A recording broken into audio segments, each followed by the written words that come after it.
Well, welcome back, everybody, to another daily Bible reading here. Today, I'm joined by little Kaya. She's enjoying her daddy time. We've been hanging out for a couple hours, and she hasn't been awake for longer than just a couple hours. And we're going on like 3 hours right now of us hanging out, and she's awake, and it's not the middle of the night, so we're gonna enjoy it. But she's here reading the Word of God with us today. So let's dive into 1 Samuel chapter 18. We are starting in verse 5 and learning more about how Saul is becoming jealous of David. Whatever Saul asked David to do, David did it successfully. So Saul made him a commander over the men of war, an appointment that was welcomed by the people and Saul's officers alike. When the victorious Israelite army was returning home after David had killed the Philistine women from all the towns of Israel, came out to meet King Saul, and they sang and they danced for joy with tabourines and cymbals. And this was their song: Saul has killed his thousands, and David his 10,000s. This made Saul very angry. What's this, he said? They credit David with 10,000s and me only with thousands? Next, they'll be making him their king. So from that time on, Saul kept a jealous eye on David. The very next day, a tormenting spirit from God overwhelmed Saul, and he began to rave in his house like a madman. And David was playing his harp, as he did each day, but Saul had a spear in his hand, and he suddenly hurled it at David, intending to pin him to the wall. But David escaped him twice. Saul was then afraid of David, for the Lord was with David and had turned away from Saul. Finally, Saul sent him away and appointed him commander over 1,000 men, and David faithfully led his troops into battle. David continued to succeed in everything that he did, and the Lord was with him. And when Saul recognized this, he became even more afraid of him. But all Israel and Judah loved David because he was so successful at leading his troops into battle. David marries Saul's daughter. One day Saul said to David, "I am ready to give you my older daughter, Merab, as your wife. But first you must prove yourself to be a real warrior by fighting the Lord's battles." For Saul thought, "I'll send him out against the Philistines and let them kill him rather than doing it myself." "Who am I and what is my family in Israel that I should be a king's son-in-law?" David exclaimed. "My father's family is nothing." So when the time came for Saul to give his daughter Merab in marriage to David, he gave her instead to Adriel, a man from Maholah. In the meantime, Saul's daughter Michal had fallen in love with David, and Saul was delighted when he heard about it. Here's another chance to see him killed by the Philistines. And Saul said to himself, but to David he said, "Today you have a second chance to become my son-in-law." Then Saul told his men to say to David, "The king really likes you, and so do we. Why don't you accept the king's offer and become his son-in-law?" And when Saul's men said these things to David, he replied, "How can a poor man from a humble family afford the bride price for the daughter of a king?" And when Saul's men reported this back to the king, he told them, "Tell David that I want for the bride price is 100 Philistine foreskins. Vengeance on my enemies is all I really want." But what Saul had in mind was that David would be killed in the fight. David was delighted to accept the offer. And before the time limit expired, he and his men went out and killed 200 Philistines. Then David fulfilled the king's requirement by presenting all their foreskins to him. So Saul gave his daughter Michal to David to be his wife. And when Saul realized that the Lord was with David and how much his daughter Michal loved him, Saul became even more afraid of him, and he remained David's enemy for the rest of his life. Every time the commanders of the Philistines attacked, David was more successful against them than all the rest of Saul's officers. So David's name became very famous. Chapter 19, Saul tries to kill David. Saul now urged his servants and his son Jonathan to assassinate David. But Jonathan, because of his strong affection for David, told him what his father was planning. "Tomorrow morning," he warned, "you must find a hiding place out in the fields. I'll ask my father to go out there with me, and I'll talk to him about you, and then I'll tell you everything I can find out." The next morning, Jonathan spoke with his father about David, saying many good things about him. "The king must not sin against his servant David," Jonathan said. "He's never done anything to harm you. He has always helped you in any way he could. Have you forgotten about the time he risked his life to kill the Philistine giant and how the Lord brought a great victory to all Israel as a result? You were certainly happy about it then. Why should you murder an innocent man like David? There is no reason for it at all." So Saul listened to Jonathan and vowed, "As surely as the Lord lives, David will not be killed." Afterward, Jonathan called David and told him what had happened. Then he brought David to Saul, and David served in the court as before. War broke out again after that, and David led his troops against the Philistines. He attacked them with such fury that they all ran away. But one day, when Saul was sitting at home with a spear in his hand, the tormenting spirit from the Lord suddenly came upon him again. And as David played his harp, Saul hurled his spear at David, but David dodged out of the way, leaving the spear stuck in the wall. He fled, and he escaped into the night. Michal saves David's life. Then Saul sent troops to watch David's house. They were told to kill David when he came out the next morning. But Michal, David's wife, warned him, "If you don't escape tonight, you will be dead by the morning." So she helped him climb out through a window, and he fled and he escaped. Then she took an idol and put it in his bed and covered it with blankets and put a cushion of goat's hair at its head. When the troops came to arrest David, she told them he was sick and couldn't get out of bed.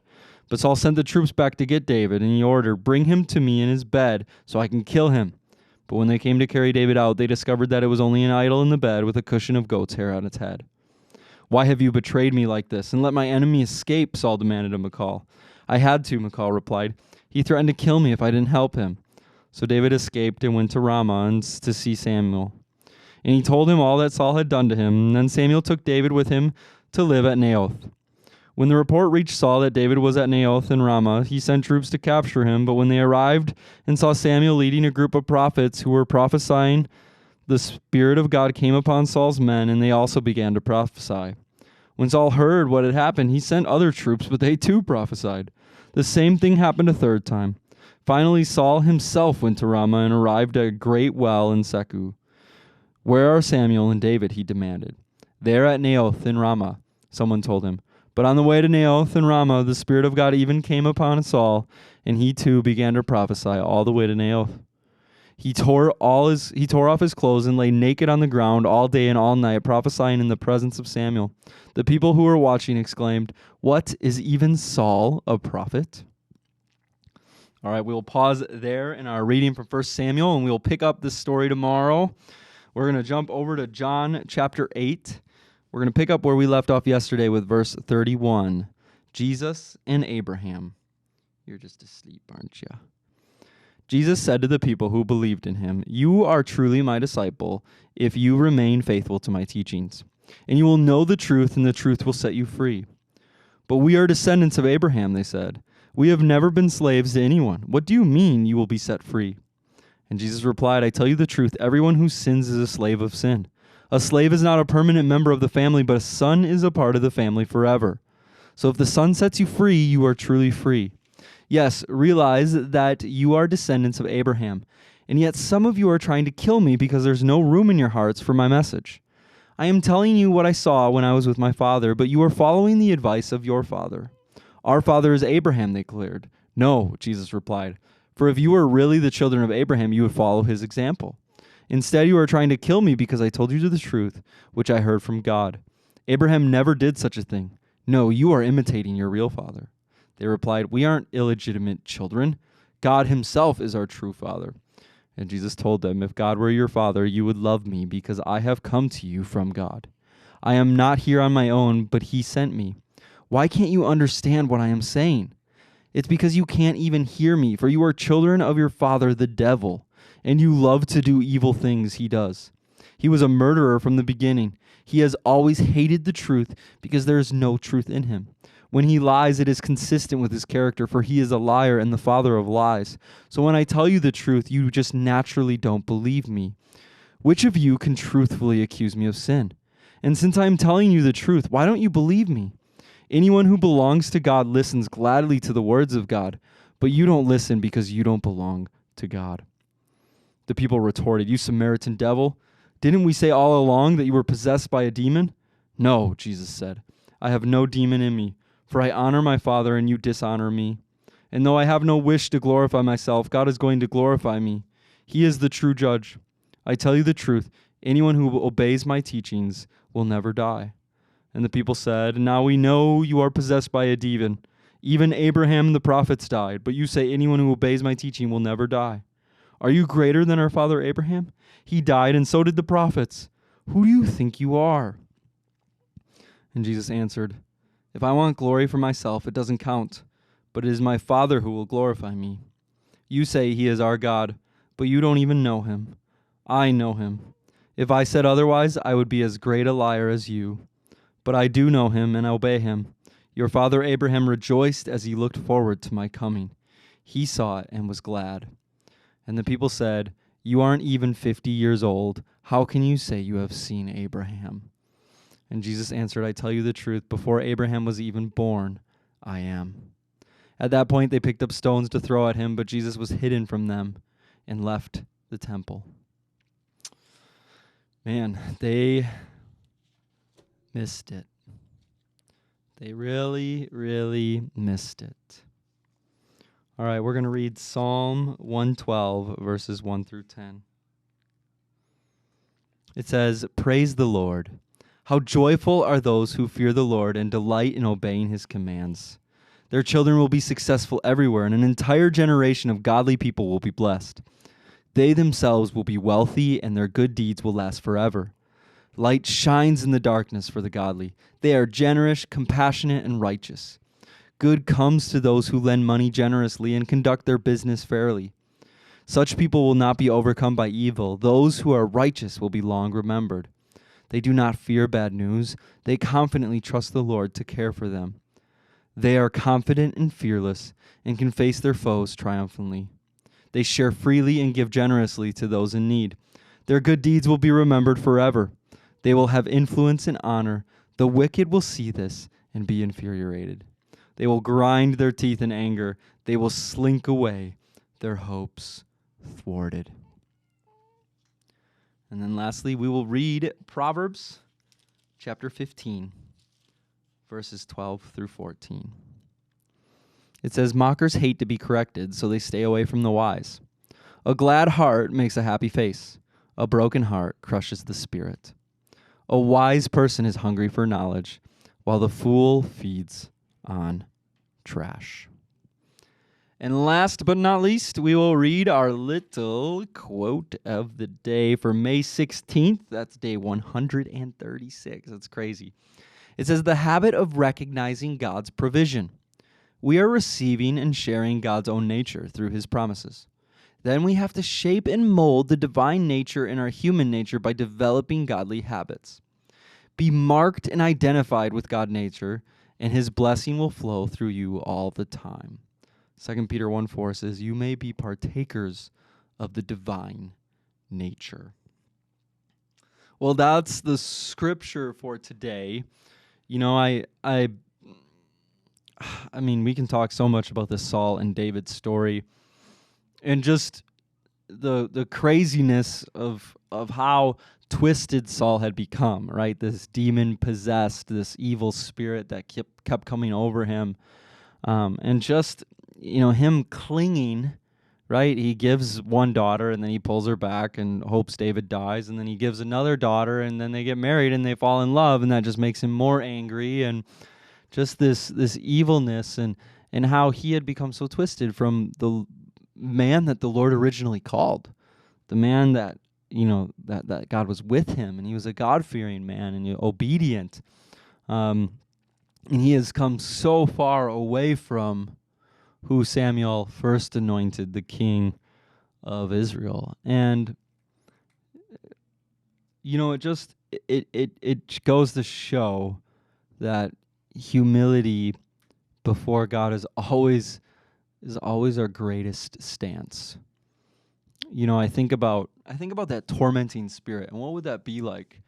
And I think we could easily compare something like that to our lives today. Like I need more money. I need to provide more. I need to be there more. I need to do this more, and or whether it's envy, I need what other people have, or whether it's hurt and pain. The world hates me. I'm just stuck here, and all those tormenting things that are really caused from sin, and they're caused from not having our satisfaction fully found in our Lord and Savior Jesus. And And it just reminds me that no matter where we are at in our lives, whether we're on a mountaintop experience with God and we're so close, we just know that the Lord loves us and it's just so amazing, blah, blah, blah. Whether we're there, which is an awesome place to be, or whether we're the farthest we've ever been away. Like, I haven't prayed in years. I don't even know who God is. I don't even know if I believe. There's always a time and there's always a position that if we want the Lord to come and to change us and to work in our lives and to have his way and to bring satisfaction and to bring life and to bring peace and to bring joy, the place where that's found is in humility. It's found in Jesus. You are great. Your Spirit is in me. God, I love you. I'm unworthy of your praise. I'm unworthy of your love. I'm unworthy of your joy. And I'm unworthy of your life. But yet, you gave it to me. And that means that I'm a son. I'm a son of God. I was created and wonderfully made by a wonderful and a perfect creator. So Lord, I don't deserve it, but God, thank you. And it's from that place of humility that the Lord can do so much in our lives. It's from that place of humility where any valuable thing from this worldly stance doesn't matter. But every spiritual thing is just everything. If we can put on a face of humility, and if the world around us looks so dark, we can be in a place of such joy because the Lord's presence is greater than anything in the world. Greater than anything we could ever experience. Nothing is greater than being with the Lord and in being in his presence and seeing his goodness and joy and mercy and love and grace and kindness. So let's walk in humility. Lord, I thank you for this little girl. Lord, I thank you for who you are. Lord, I thank you for your provision. Father, let's just walk in humility as we go throughout our day. Let's just walk in joy. Let's walk in your peace, Father. Let us not become hard-hearted. Let us not turn a blind eye to your goodness. Lord, we love you, and it's in Jesus' name we pray. Amen. All right, thank you, everybody, for joining us. That is day 136. We will see you guys tomorrow for day 137.